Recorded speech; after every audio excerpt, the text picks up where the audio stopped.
hot as fuck in here. It is? Yeah, these lights are beaming on me. Oh, if only you knew. Let's just get right into it. Ladies and gentlemen, episode 8 of Titty's Vinyl Club podcast. Subscribe to the YouTube. Buy a hat. Or don't. I don't fucking care. I guess today, Mr. Lonely Boy himself, Mr. And I know I let you down. Ooh. Mr. $1 Million Club. Million? Money. Ladies and gentlemen, Cam Sunday. Thank you. Thank you for having me. Hey man, what's going on? This feels like deja vu. Yeah, like we just did this or something. How you doing? Thanks for having me. Thanks for, doing this. Yeah, I'm pretty good. Oh, I forgot to mention, we're not sponsored by Wayfair. I put these chairs together with my bare hands. I mention that every time. You know, I've seen your podcast, and I always say that these chairs look a lot more comfy than... Like, I think that they're not going to be comfy, is what I should say. I mean, I go, what? Yeah, I think, like, it just seems like it's real stiff, but you sit in it and you can really... Based on what? The guests look a little stiff in here? No, it's just... I don't know where you actually got these chairs, Wayfair. But... Okay. Yeah. You're missing that blanket. That adds a little comfy element. Took that off. Drape it on here? Yeah, I usually do. Just like that? Whatever. Alright. Cam Sunday, for those who don't know who you are... Should I spend like the next 20 minutes just... Let's get a little general bio. You could start maybe with 4th grade up until where you are today. Okay. So I make music. I put it out under Cam Sunday. Mm-hmm. I'm a singer, songwriter. I like to just generalize it as I'm an artist because I do a little bit of everything, and I like to say I'm a jack of all trades, but master of none. Mm-hmm. So I started releasing music under Cameron Sunday, which was 2016 while I was up in Maine. That's when I started producing. Got my first MacBook, so GarageBand, step up then, to Logic. I put out some songs there. One of the songs was my entry to get into Temple's music program, and I got accepted. So you saw the quality of the song? Yeah, it was super wild. I was like, holy crap. Yeah. I didn't know any music theory or whatnot, so it was just based on submission to get into like their music technology program. And then I transferred to Temple. Shout out Temple. Yep. Temple made, Temple proud. No one outsmarts a fox. Yeah. But on orientation, I actually switched my major from... I was in music, oriented music technology to film and media. Well, messed up, no? Stole an entry from a nice talented singer. Some boy probably trying to feed his family. Dude, it was so weird because I'm not like the most musically gifted is what I would say. As far as, I can't read music. And so I'm sitting at this table at orientation, and that's where I met Charles. He was also transferring in, and we were like, everyone was like showing their projects or whatnot. And I was like, proud, like, I like did all this on my laptop or whatever. And then he showed me his stuff, and he was like, yeah, I've been playing like piano for like the past like 16 years. It's like, all right. Yeah, I'm sitting at this table, and I'm like, all right, I think maybe I should go with film, it still has that background. Because I also, I did have a lot to learn at that point. Got a little imposter syndrome, huh? I wouldn't say so, because I always was really film oriented, and I would say it still had like a track with music involved. And so, yeah, I ended up transferring my program there, which don't regret it at all, really, because I think I would have like not loved music as much as I do now. I would have appreciated it, but I don't think I would have, I don't know, I wouldn't have the same uniqueness to how I approach music as I do now. Might have lost that creative element a little more, maybe felt like chore a little bit. Yeah, a little bit. I don't know. I mean, classes are classes. If you're not, I also just always loved film, so I liked going to classes. We just turn on a movie, let's watch film. Okay, come on now. And so yeah, that's when after I transferred and whatnot, I still pursued music, just it wasn't what I was going for. So, I'd go to classes, whatnot, learn video, audio, and whatnot, then come back from classes and continue producing and writing. So when do we make the transition to, I want to be an artist? I think, so right around that year at Temple and whatnot, as I was writing music and I started like collaborating more with like Charles and whatnot, and just writing with him and writing on my own and just building up, producing in general. I reached out to Atlantic Records, had this like contest where it was called Emerge. I don't think they still do it, but it was like between the ages of like, I think like 13 and 19 or 13, 18 or whatever, to submit your like a original song or whatnot. And so I submitted and I got reached out by... What was it? You wouldn't have heard the song. I'm going to play a little bit of it on that guitar. No. This was one of the Cameron Sunday songs. Oh, okay. There's a reason why they're not up. All right.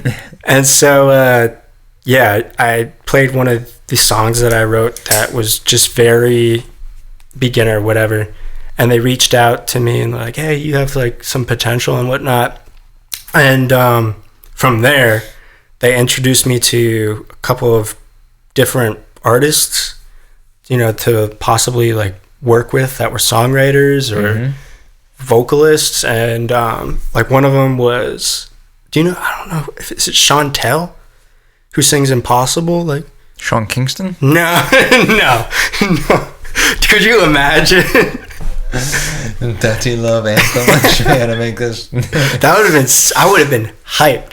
But I was hyped just that like anyone was really reaching out at that point. And so they asked me to like cut a couple songs. This is when you're 19? Yeah. Okay. But you're going to school at the moment for video.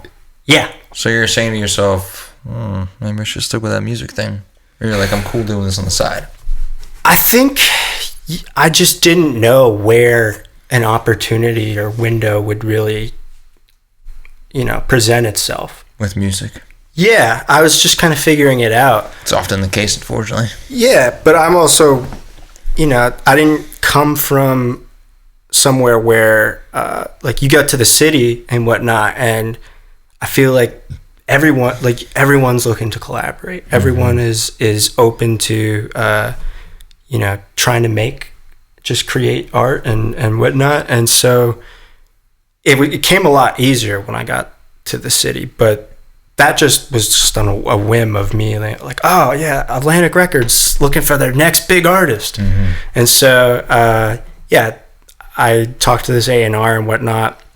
They had me cut these songs, and this was like the first time I was really talking to A&Rs that were connecting me with other artists and stuff. And these demos that I was getting, I was like, this guy sounds like phenomenal. Like, why would they want me to like cut this? And so I'd sent back some trash that I recorded. And in between doing that, I started sending some of my like own writing and whatnot. And then the first song was actually Before Clouds, was Oxygen, which ended up, it was all acoustic and whatnot. But that was my first, it was good to get like that feedback, especially from different producers and whatnot in the industry. It gave me a little confidence. What they had to say?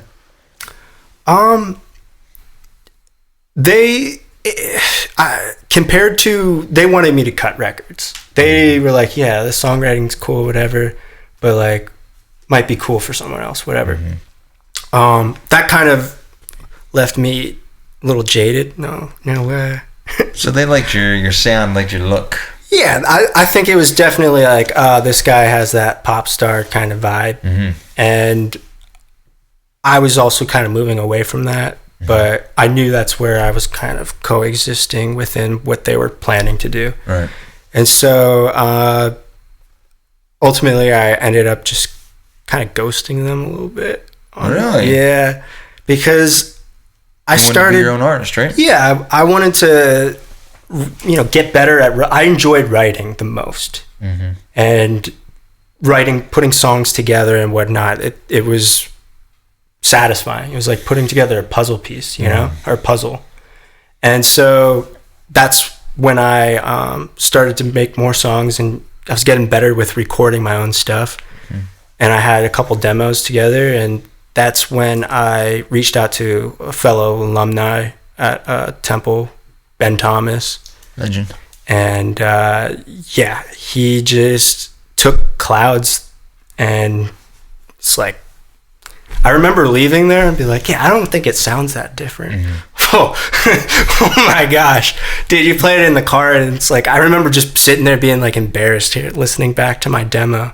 But it put things in perspective as like, wow, there's a lot that I don't know, and also a lot that this is where I feel like I should be. Like, this is what I'm comfortable doing, and also uncomfortable. Like, but I was okay with being uncomfortable because I realized that it was something that I could see myself doing for a while, whether it be because I love it or because I didn't think there was no window of getting money. So it was mostly just like, hey, this sounds cool. And that's when I don't think anyone really thought Clouds was that I played it for, that was gonna be like the song that like sort of took off or whatnot. And remind me, that was your first release under Sunday or no? Yeah, so then I like rebranded to Sunday after Cameron Sunday, kind of just fresh start after talking to the music industry guys. And that was my first release in 2018. And that took on a life of its own.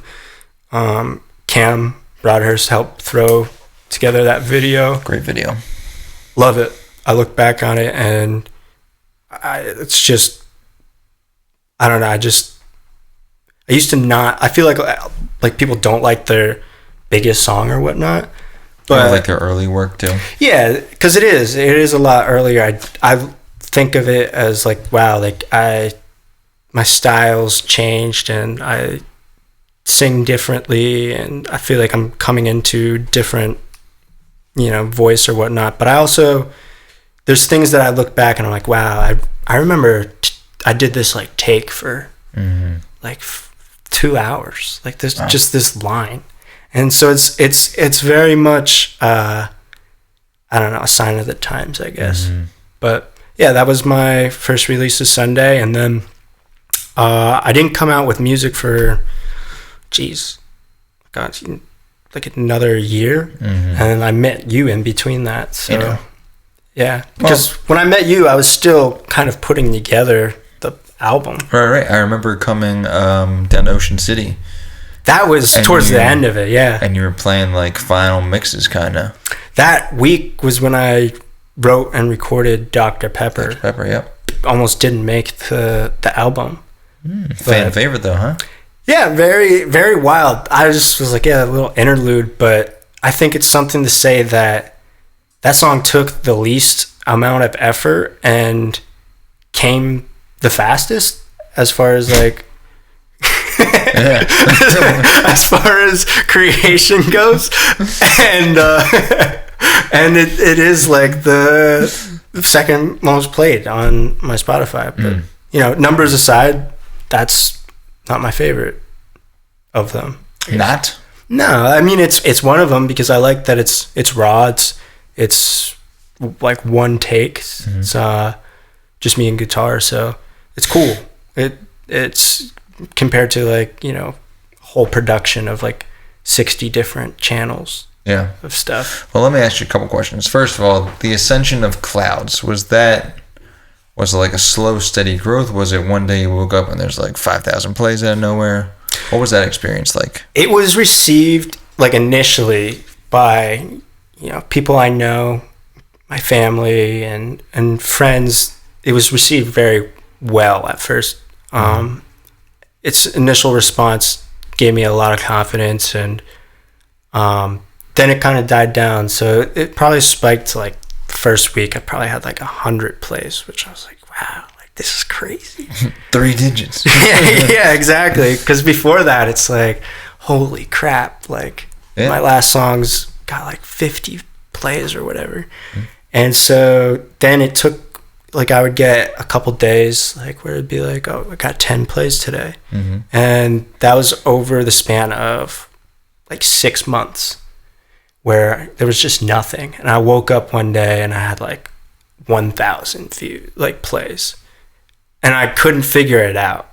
So I was like, holy, like, what? Like, where's this coming from? Like, was I like shouted out on the radio? Like, I just couldn't figure it out. And I never did, but it just started to increase daily after that.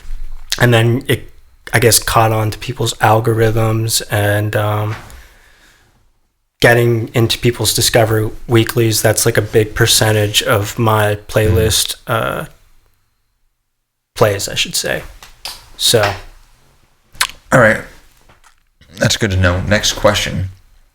Do you, in hindsight, knowing, you know, what Clouds has done, I'll say this first and foremost. When I released Peter Parker with Asher, it went from like, I don't know, 300 monthly listeners up to like, I think at like 10,000 when it first came out. And in retrospect, I wish that I had just had like a portfolio ready to go of like song after song. Did you have any feeling of maybe I should have struck while I had all this attention? I mean, it was constant for you. Like, you had a steady growth. So was there any point where you felt that I should play off of this momentum I have? Or was it the opposite feeling of whatever I drop next has to be really good too? Yes and no. I felt a little bit of...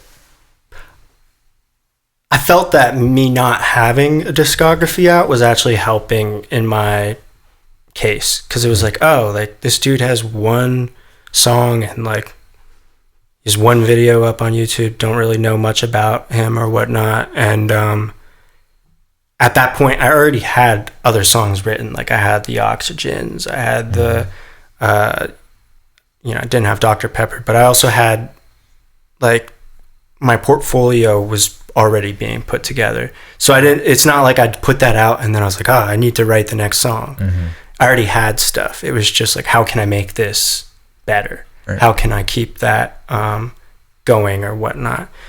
And also just understanding that I was proud of it. So it's one thing to have a portfolio, but if it's one song and you're proud of it, like you're going to show that around to everyone. Yeah. And so, I don't know, for me, I never really felt that pressure until the album was out there, where it's like, oh, like now I feel like I need to like follow up because I don't know, having a single versus you put out projects and whatnot, you don't exactly have people tuning in, and you can look at that as it's an advantage or disadvantage. But it's not like I haven't put out music before. I did those Cameron Sunday joints, and they just... Well, people that are coming across you might be like, oh, this is this guy's first time making music.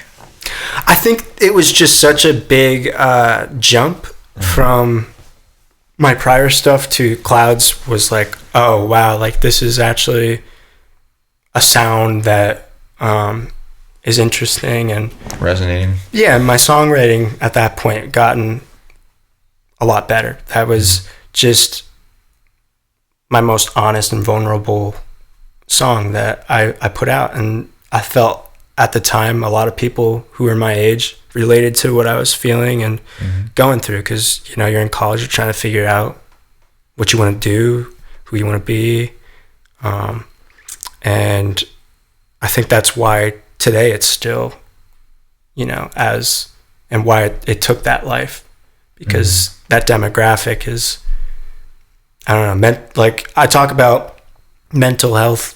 I don't go into it, like dwell into it too much, because I have my own everyone's on their own journey and whatnot, as far as I'm not like trying to give people tips and whatnot through or advice, because it's like if I'm not going to just talk the talk, I need to walk it. So I think that at that time was when people were starting to speak out more about like their personal mental health issues and why that be the case and whatnot. And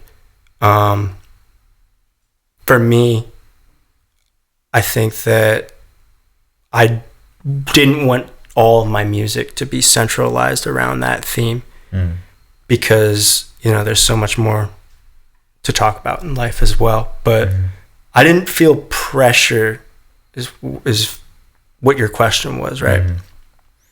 No. I think the pressure I did feel after was I definitely got more attention as far as like people hitting me up to collaborate, right? And me being so used to just writing on my own and working on my own, and if anything, I'm reaching out to others and be like, hey, like, will you please, like, give me a shot?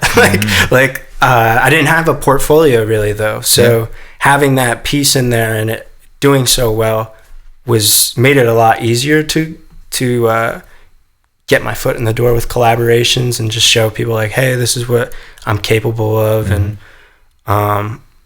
also just on the other side of that, it's like just a lot of different types of attention, Yeah.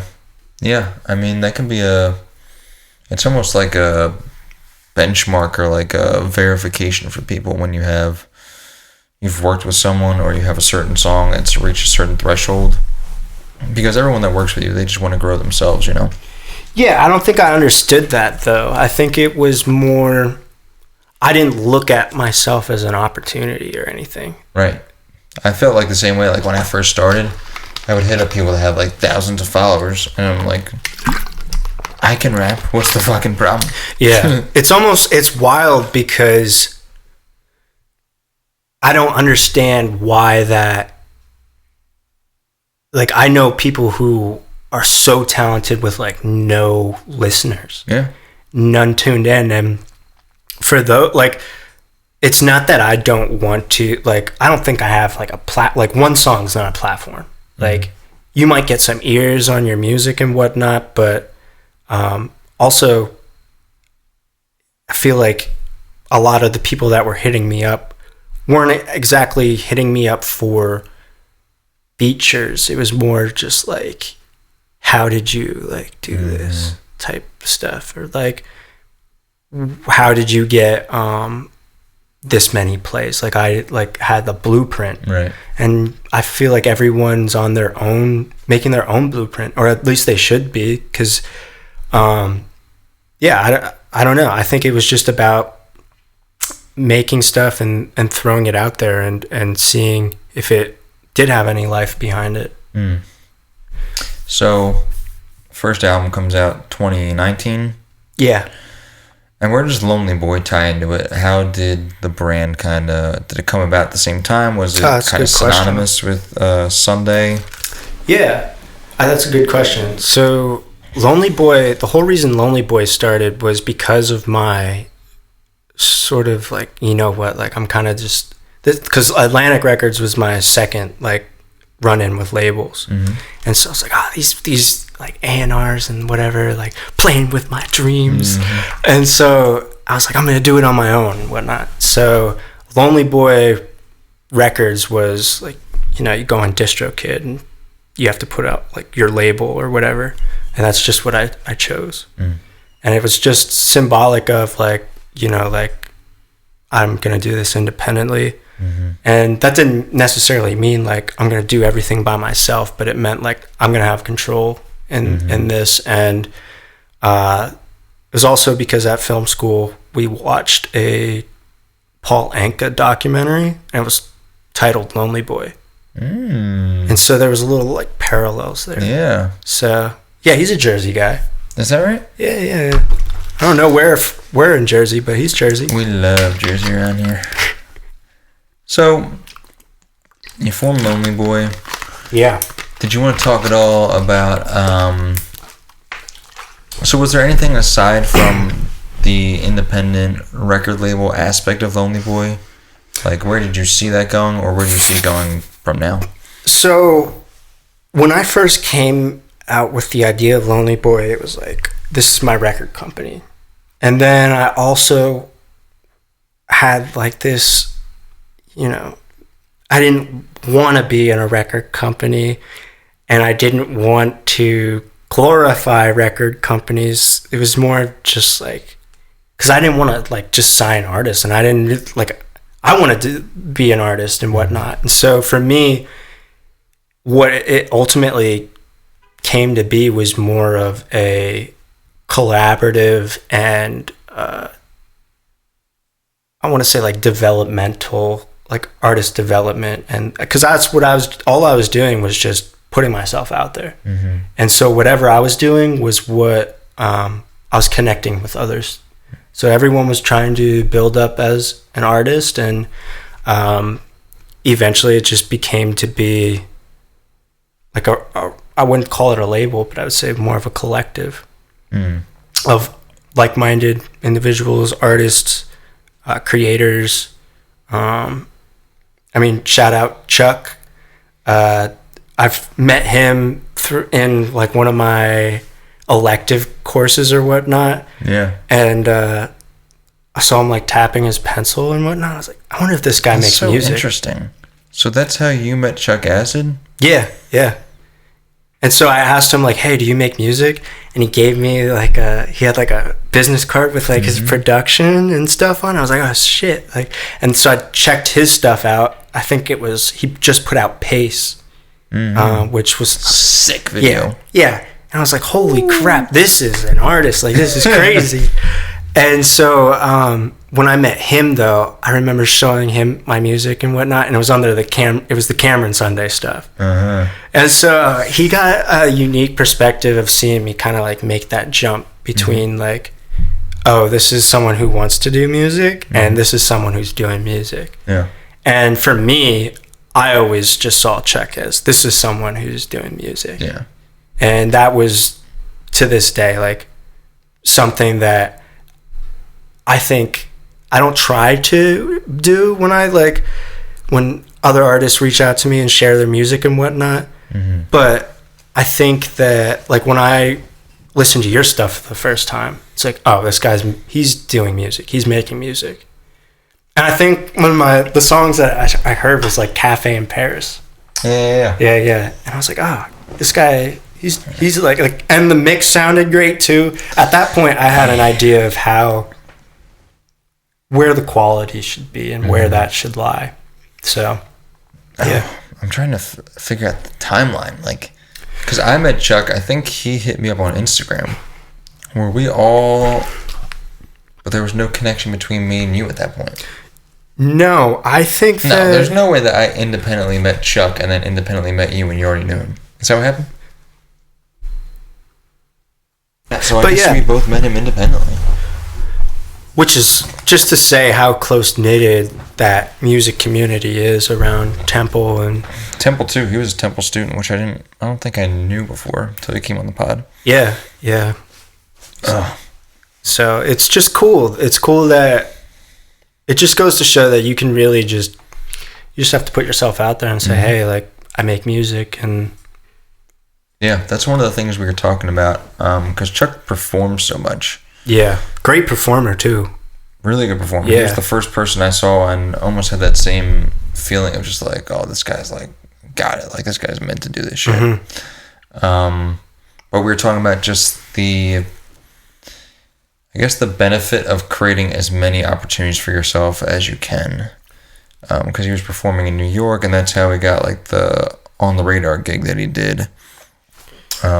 Yeah, the more outcomes that you can create, the more income too, you know? So it's, and I thought about that recently actually, because would you rather focus on, like, because I know you have also with Teddy Toppington, you produce and whatnot. Would you rather solely produce for other people? Because at that point, you're going to meet way more people than just you either featuring or whatnot. And I think you have like a good ear for production and whatnot. Yeah, first I didn't want the production necessarily to be associated with the artist. Right. And also it was kind of more so looking for a stream of income, because I don't know, I feel like there's a way to reach a wider audience because people are always looking for beats. There's outlets like BeatStar, YouTube, where you can, use certain keywords and get more attention. So it was kind of like a separate thing from just being an artist. But yeah, I mean, just having different streams of income, different opportunities for yourself by being producer, artist, and then, like our brands with Teddy's Vinyl Club, you with Lonely Boy. But it makes me wonder, as far as the music aspect, because like it goes back to that same question, like when you did have all these people coming to your page, did you feel like at the time, well, this is an opportunity I got this person's eyes on me, this person's eyes? No, I couldn't really figure out what the intrigue was with Lonely Boy, to be honest. I think it was just the fact that I had a space where people could come through and make and create and meet other artists, and that was what was valued. And I think that anyone who has, it would be like if I had a free studio, like, or like think of like Kenny Beats with The Cave. It was a good way for artists to network with artists in an environment that didn't feel pressured. And I think that the intrigue about that was it was open to like literally anyone. And there were snacks. There was all sorts of, and at that point, like, it took a life of its own, because I've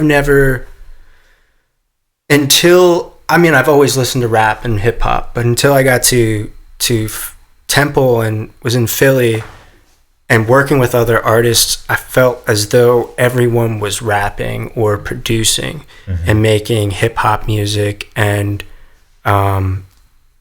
I was always collaborating with singers, and I couldn't help you write a rap. I mean, I could, and I it's not going to sound better than you, but it's just, for me, I didn't think people were following what I was doing with Lonely Boy for, this is my be all to success as an artist or anything. I just thought it was just something that happened organic, because there was organic musicians and artists that were involved. In retrospect, there's a negative to creating a brand separate from yourself as an artist in today's world, where you as the artist sort of are the brand? I mean, it's a lot of work. It's a lot of, you're basically, because I never used to look at myself as a like company or a business, as far as like Cam Sunday as a brand, until that's what was being seeked out by like record companies and whatnot. And then, you see these contracts where your name and likeness and merchandise and like everyone's putting, money into you, funneling it, to you, and that being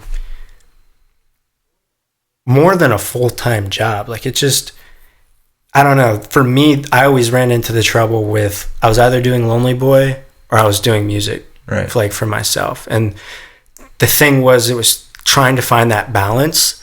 And ultimately, like, I wanted to be collaborative as much as everyone that was, coming to collaborate.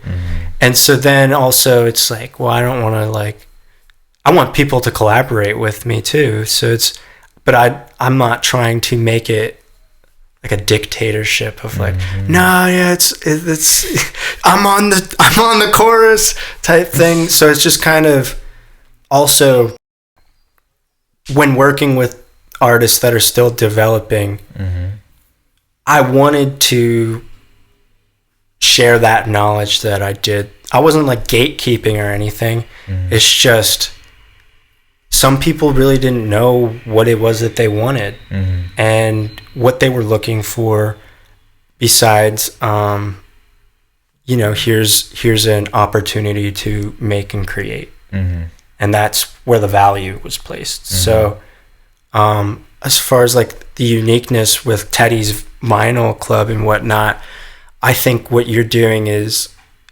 it overlaps by you. It's networking, but you're not really you're a part of, like, I feel like a part of Teddy's Vinyl, like the community and whatnot, but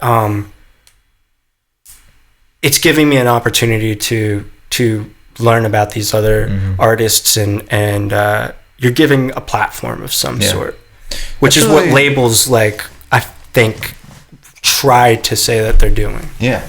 And I don't know. As far as the Vinyl Club, I feel like it started originally with just making merch, and then it was like, okay, let's have a platform where people can come on and kind of discuss ideas. But yeah, I'm still figuring it out as I go, but I wanted to have that community feel where everyone has a chance to share their opinion, everyone has a chance to come on and talk about their particular journey, and then just learning from people. I think it's cool to hear how all of the journeys in some way overlap. Like we were just talking about Chuck, like how our journeys were overlapping before we even realized it. And so to take a step back and see that as every artist, every person is just on their journey, and the connections and relationships that you build along the way, and you might not be going to the same destination that you have in mind, but it's cool to realize that there was something that connected all of us, and for us it's music and it's creating. Well, on that note, like, even just doing these podcasts now, it's funny to hear how similar everyone's journey is. Like last episode with Hamza, he's a videographer, and it was that same kind of thing where he's going to college, he has his degree, and then it's like, well, I think I want to pursue this with videography. And there's always like this hesitance of, you come up, seeing education as the next step, and it's like, well, I don't know that I want to do that. Yeah, but it's also, I think education is important. I just think that there's also different places where you can get education. Oh, for sure. But then it was the same thing with Chuck too, where like he was going to Temple, and then he had to have a conversation with his family of like, I kind of want this music thing, and I had that. But it's just similar to see how creatives kind of share this similar journey. Yeah, I mean, we definitely all have to. I think you reach that point where you feel like you either do have to go all in, or it's like, what would happen if I went all in? And I don't necessarily know. I mean, we've talked about it before and whatnot, how like your end goal was probably like label, getting signed, having a record deal. Yeah. I don't even think I knew what my goal was at the time. It was just, I got to make something happen, and just running as fast as I could, making as much music as I can, and just let's see what happens. And it was probably I mean, when you're in college too, not that you go to class and whatnot, it's not the most validating experience or whatnot, but then when you have other people saying like, wow, like, yeah, you're like really good, or you have a lot of potential. And for me, I didn't really pursue music fully until I was out of college. Like that was, which is just nuts for me to like fathom. Like, when I was in college, it was kind of like a fun thing, and people were like, "Oh yeah, like you can rap." And then I don't know what went on in my head. I think it was after I put out my first mixtape on SoundCloud, and people were like, "Oh yeah, this shit's good." I don't know, everything that I was doing in school, I was so turned off by. Like, I don't see myself being in this industry for the rest of my life. Yeah. Whereas when I would make music, there was something so... I think there's something really interesting about... I can sit down at a desk and work on music for, like, 12 hours. Mm-hmm. Which not everyone can do. So people do it for an hour and like, oh, I can't think of anything, I'm going to leave. I don't know how to make a beat. Like, I'm just going to, whatever, go back to doing this. But... I think there's something to be said for whatever you can put your focus and attention on for that long. Yeah, that's a great point to make. I think that I always kind of struggled with, putting just paying attention in general. Mm-hmm. And so when it was something where it's like, oh my gosh, like I'm really like absorbed and sucked into this, that was gratifying. That was some gratification, and it wasn't like instant gratification. Like, I think it took a couple songs too, right? That I was actually like really enjoying the process, and that's the one thing that I think is so important, is just making sure that you're enjoying the process. Because there's times when you do make a song or whatnot that it's just not enjoyable. Yeah. And I don't know what that is. I just know that it's something, I don't know, I think your process changes over time. Maybe I had that drive a little more when first starting out, and I'm not sure if you did as well, but you also did something I've never done, and that was perform. What do you mean? I've never performed. Ever? Aside from like the town shows. So, yeah, we didn't talk about that. I performed at like a Burrow Day and like a summer thing with Cam. He played the guitar, and I did like 8 Shawn Mendes covers. Yeah, I mean, and I hated performing. Actually, no, I should talk about this with Asher. It's like I didn't hate performing, but I developed this anxiety, specifically around the time it wasn't from music, because I had performed before and had no issue with it. There was something else that triggered it, and then I started to get anxiety with performing. And it was just so... Like, if I had scheduled a performance a month out, I was going to think about it for like a month straight. And like the anxiety of it was just... I didn't want to deal with the anticipation of it. So like once I get on stage, I do enjoy it. But yeah, it was always the anticipation for me that bothered me about performing. That's Why so didn't strange. You perform?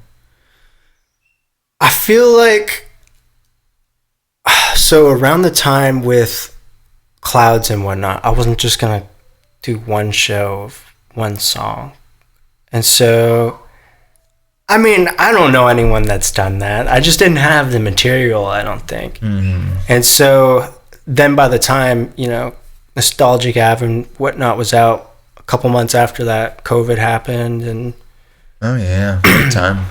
And so that just kind of threw that into, I had to refigure out, at that point, I did take a semester off from school. So I ended up going back, and then that's when everything happened too.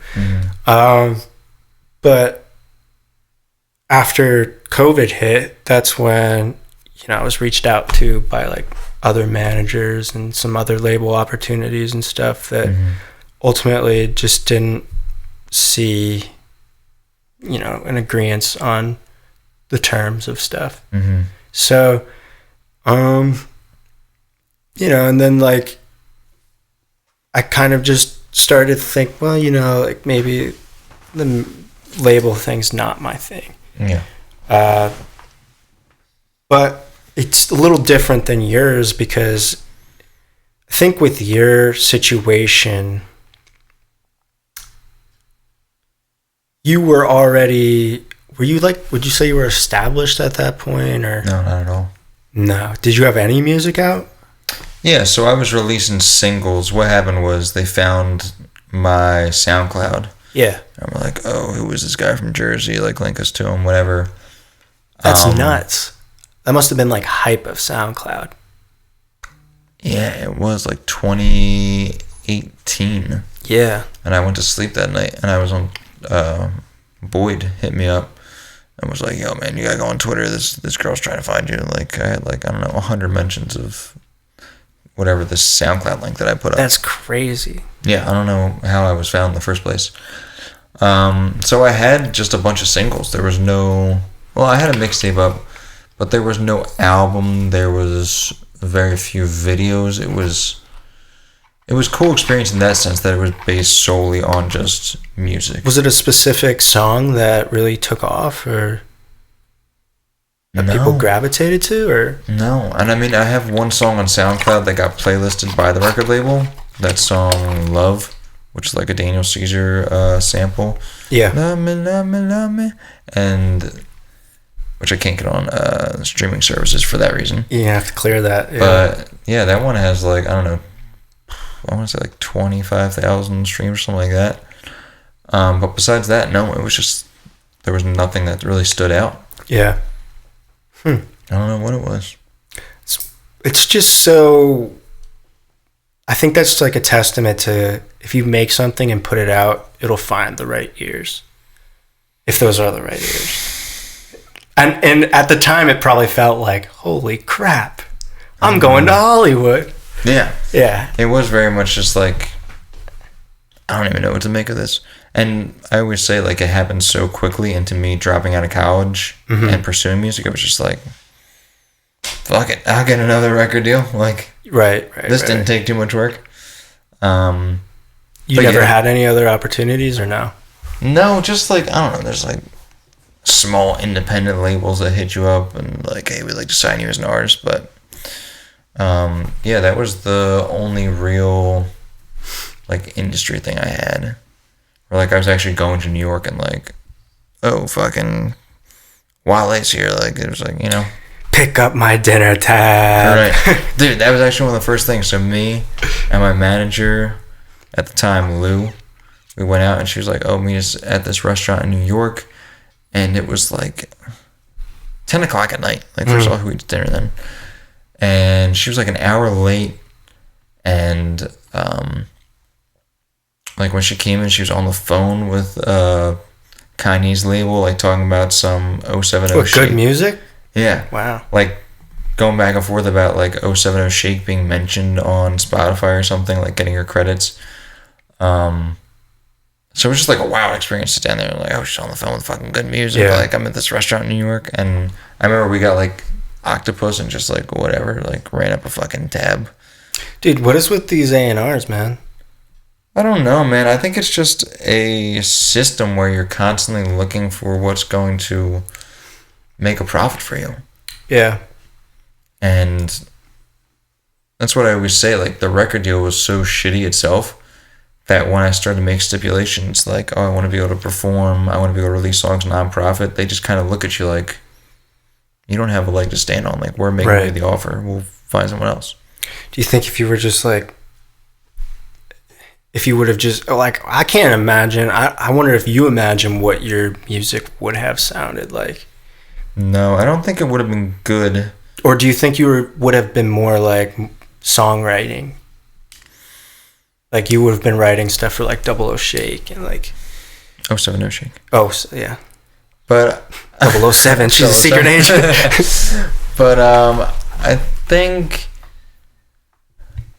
I'll say there wasn't actually pressure on me to make a certain sound. But when I did try to make more, like, trap style, it was like, oh, yeah, this sounds good.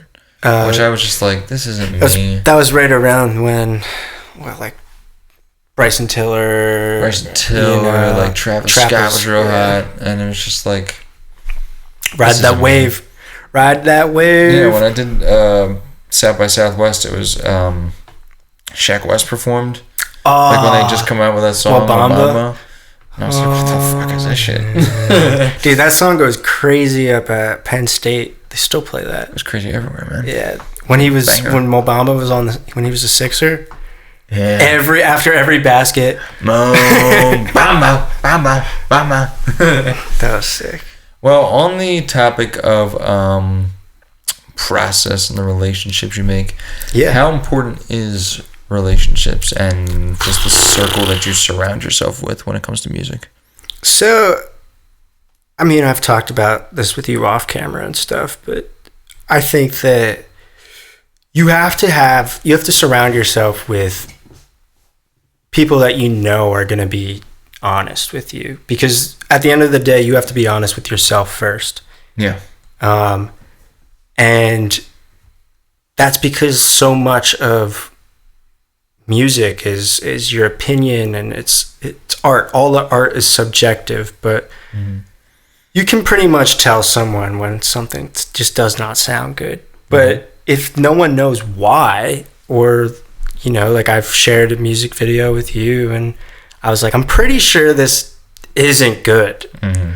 And then to have that perspective mirrored back to you is important. Yeah. And so I think your relationship with yourself and your relationship with music and your relationships are really everything within not just music but life, as far as if you don't have a healthy relationship with yourself, you're not gonna that's what you have to offer people.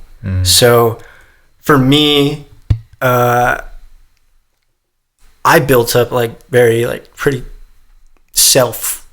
toxic habits, as far as I don't know, it's good to be hard on yourself, but when you are striving for a sense of perfection, when you don't even know what perfect sounds like or looks like, it's like, what are you making? If you make something and you connect with it, someone else is going to connect with it.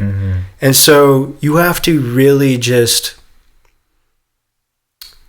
be truthful and authentic in what you create, and that will cultivate the confidence, because when you share that with people, it's not only going to grow your confidence because that's being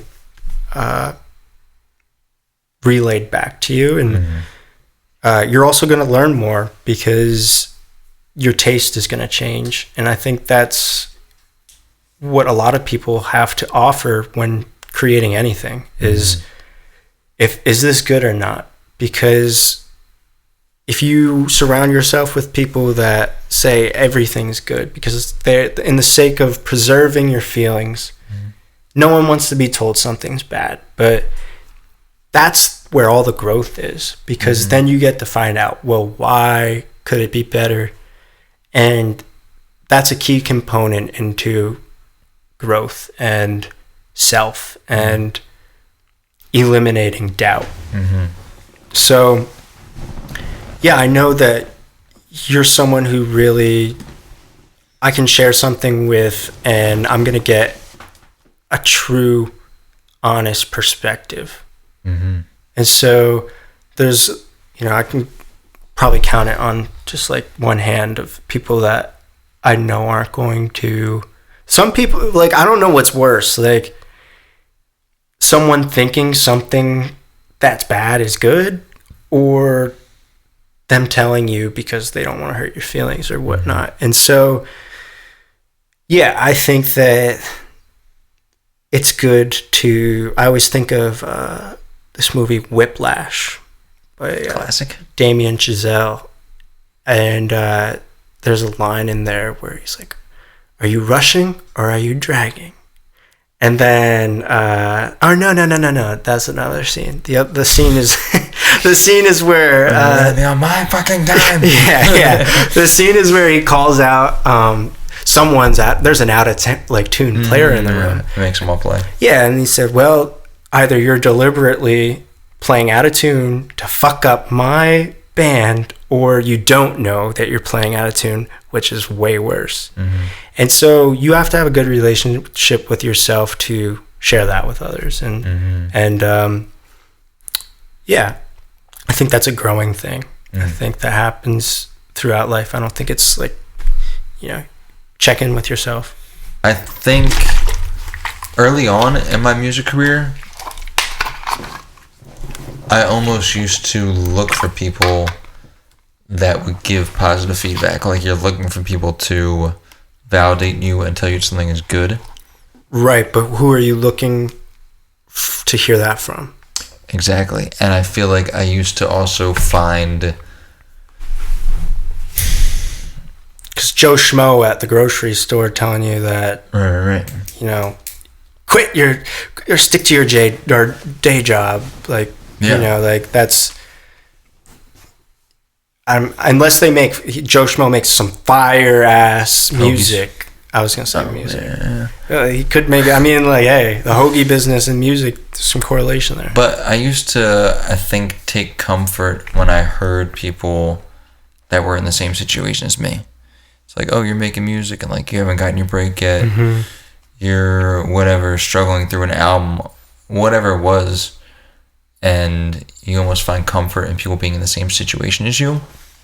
And then it got to a point where I met people like you and Asher and just other people that I admire as artists. And it got to the point where I only want to be in the company of people that are making me better or that have critique. Yeah, me meeting Asher, that's someone that like I can count on my hand to say like this person's going to be honest with me and whatnot. He's also seen me like he's seen the Cameron Sunday stuff. Like he saw me grow from that to now and hopefully continue to. And just learning the value of artistry from I would consider him like a master of art. And he's someone who really is dedicated to his craft. For me, I've never really been driven by like monetarily, monetary compensation. Yeah, but I'd be lying to say to you like I don't celebrate like those milestones of like million streams and stuff, because I feel like that's something that is celebrated, but also Spotify could disappear tomorrow, and then what are people's stats gonna mean? Where is your art gonna live? Is it gonna live on a streaming platform for the rest of your life? Like, are you going to see those connections that your art has made, and you're gonna do some shows? Are you going to dabble into whatever Web3 brings? And who knows what music is going to sound like a couple months, not even like a year from now, with like artificial intelligence, and if we'll even be making music. Because that stuff, when you hear like AI created songs, I'd be lying to say that it doesn't hurt the soul a little bit. It's kind of, it's just sort of like like art, music, even like I know people who get upset by AI generating writing, like people that do, oh, here's a letter of recommendation for someone. It's like, well, do you really recommend them, or are you just like, it's like everything is losing the personal touch. Right. I think that when I zoom out, I kind of look at things that already were AI in music that, you just didn't realize. Like auto-tune is a huge AI component. It's an algorithmic run software, and I don't necessarily know if it also does put a lot of value back into music, because the people that aren't using that and whatnot, that's where the true art is going to reside and live. And it's one thing to stylistically choose to use different tools and innovate through there, but then there's just the blatant use of, I'm using this because it's a trend, or I'm using this because I don't know, everyone has their own. I would love to hear what, like, I don't know, Post Malone would sound like singing Caffeine or something. I think it sounds pretty good. But there is that aspect where it's like, oh, that wonder or whatnot, but wouldn't it be way more cool if Post Malone actually sang? I think about sort of the imperfection that I enjoy in music too.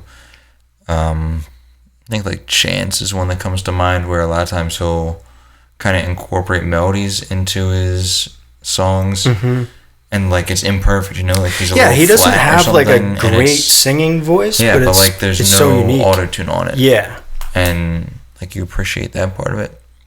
Hey, I mean, I can't like, I sound hypocritical when I talk about it, because like I've used autotune and I use autotune and stuff, but using it less has made me appreciate the process and the music I'm creating more, because at the beginning of my journey, I didn't have all these fancy plugins, and you think like, oh, I'm going to get this plugin, or I'm going to get this piece of equipment, and this is going to be what takes me to the next level, but it's really not. It's actually like less is more, in my opinion.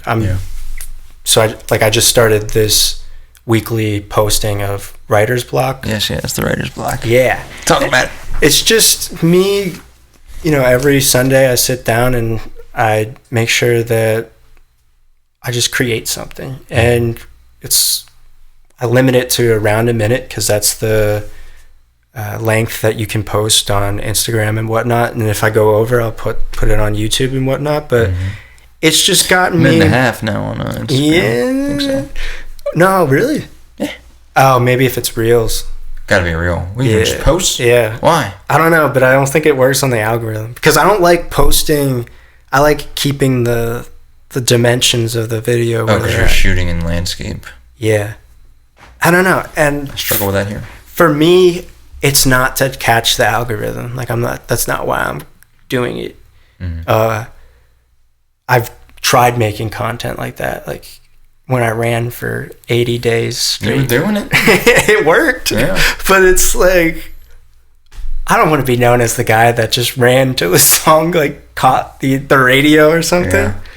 But it is to say that with writer's block, I mean, I really owe it to, we were talking about Asher and what his community, things I've picked up on from the artists in his community of university, of college, and just being accountable to creating, because sometimes, people are not as motivated, or I get into times where I literally do have writer's block, and I'm just working through it, and that's just having patience and remaining positive and just making it a habit, and breaking old habits and changing up your process and trying to do new things. And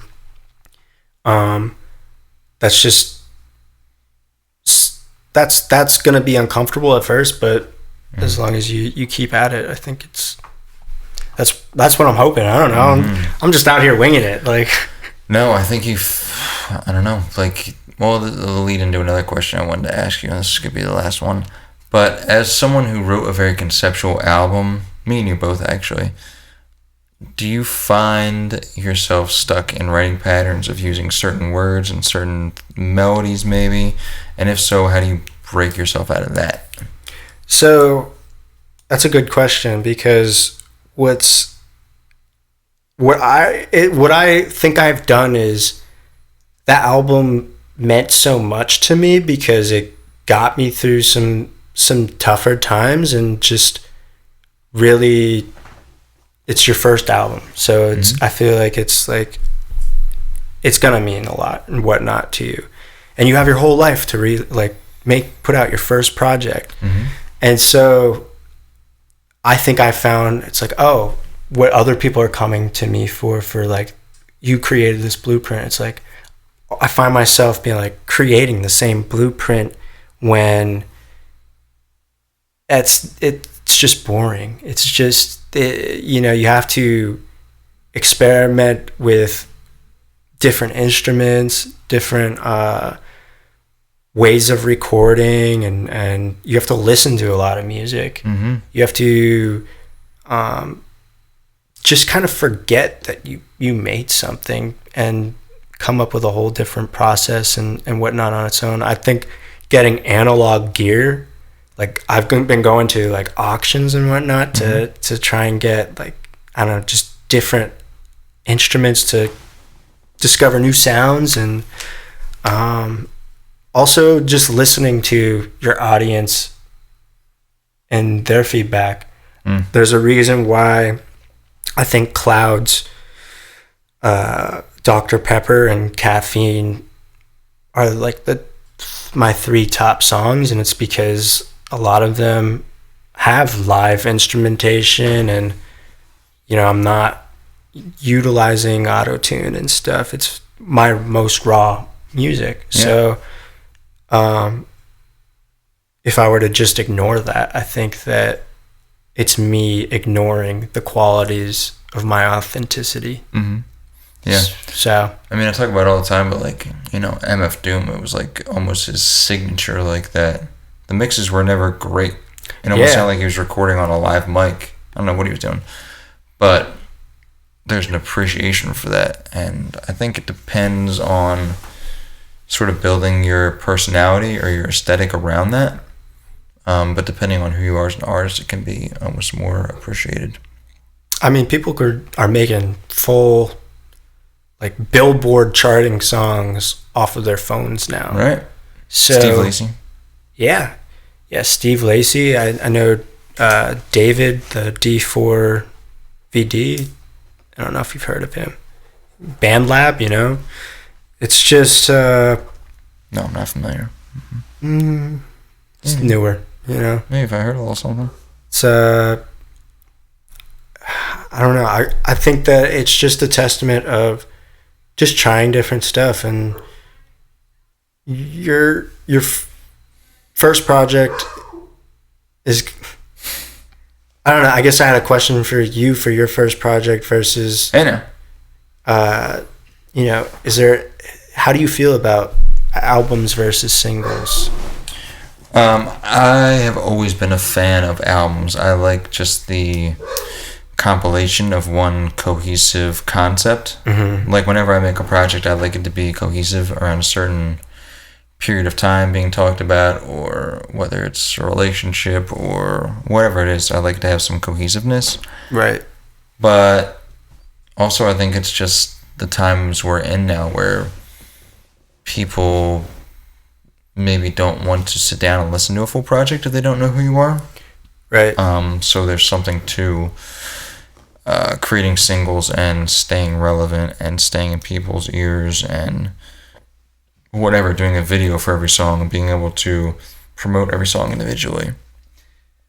Yeah, I think that, I don't know, the last time I was probably really anticipating music releases was probably during like the Drake Kendrick thing, where it felt as though every song was almost like an album, but it was a single.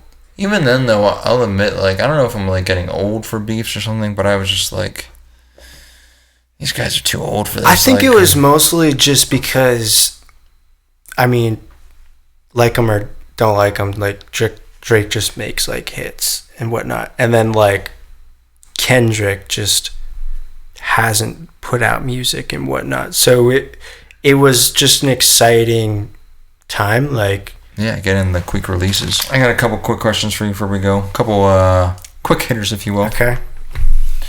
Number 1, biggest musical inspiration. Ooh. Can only be one.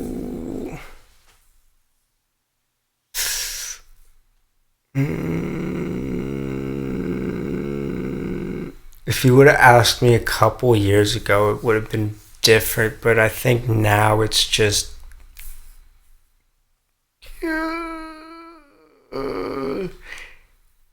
I think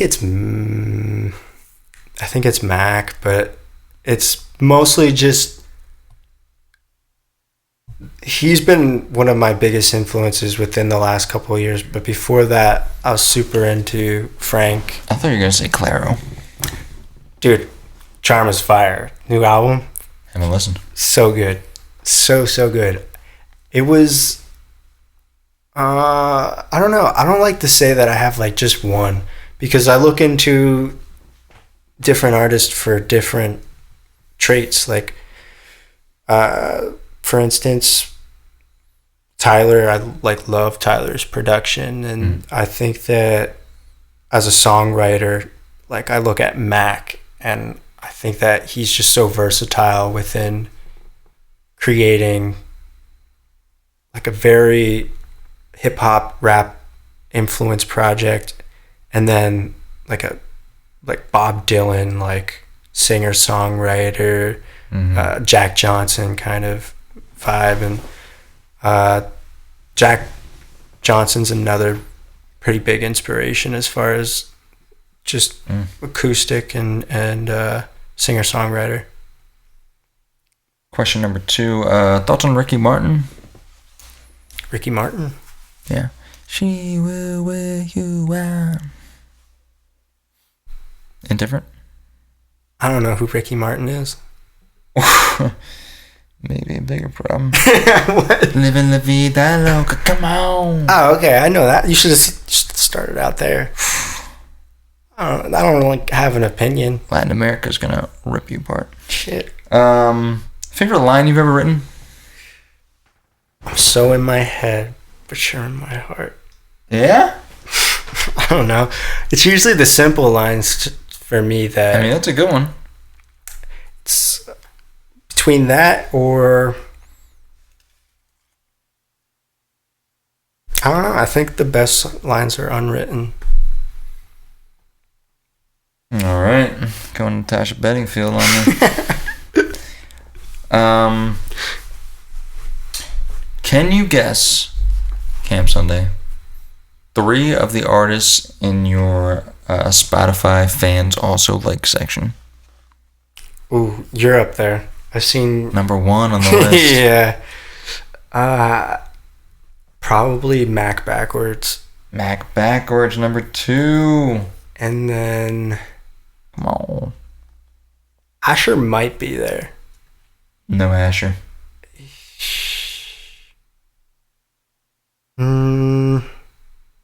Anyone that we know? Yeah. Really? Mm-hmm. Oh, Zoe. Zoe. Shit. Zoe Lemon. Zoe. I don't know. Actually, she makes it quite clear on her Instagram that her name is not I know, Zoe. I know. You son of a gun. Last Last question. A lot of trash spoken on the state of New Jersey on this podcast. First with Freddie Foulet, just disgusting things. Chuck Acid did a unflattering Sopranos reference. Your thoughts on the state of New Jersey? I've gone to the beach a couple times, a couple summers. I used to live here and now I don't, so... What does that say?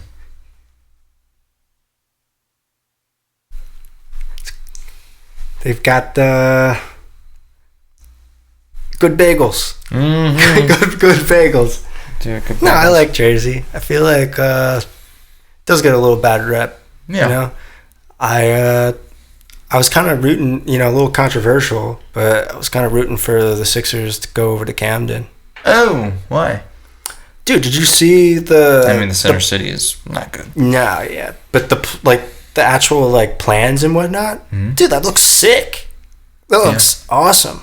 And just the fact that, I mean, I don't think, Camden has a lot of... They already do have the Sixers, practice facility there. And the Camden whatever the hell Pavilion? that thing's called now. Tweeter The Center. aquarium? B&P Pavilion. I don't know what they're calling it nowadays. Yeah, I don't know. But, they could use that. Mm-hmm. It could be a little... It's just right across the bridge, so... Be easier for me. Say that. I don't know if is there a way to get like SEPTA across that? Like, Yeah. Yeah. Mm-hmm. Hey, seems like a good idea for me. I don't know. You're not displacing like a whole community of people. Like, I agree. So, yeah. All right. Well, thanks for coming on, man. Thanks for having me. I really enjoyed this. That's an episode, ladies and gentlemen. Cam Sunday. Thank you. Thank you. Thanks for having me.